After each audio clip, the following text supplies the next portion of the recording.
Hi guys, Funky Kev here. This is a quick video of me Ftx Brushless tracer. I took it to an off-road track, but it seems to struggle keeping grip. I can't get any speed with it to do the jump, so I just had a bit of a play about it.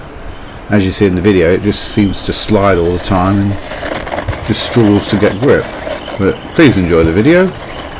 Drop me a like, a comment and a subscribe, and I will see you all next time.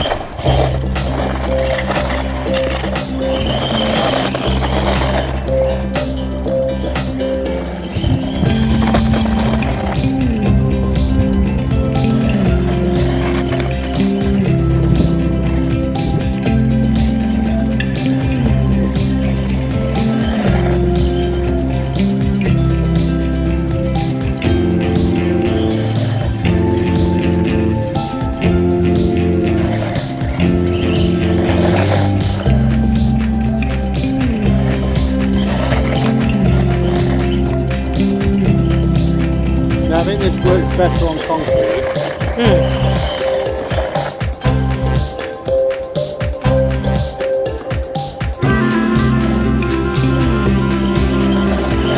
Concrete or asphalt, it's good.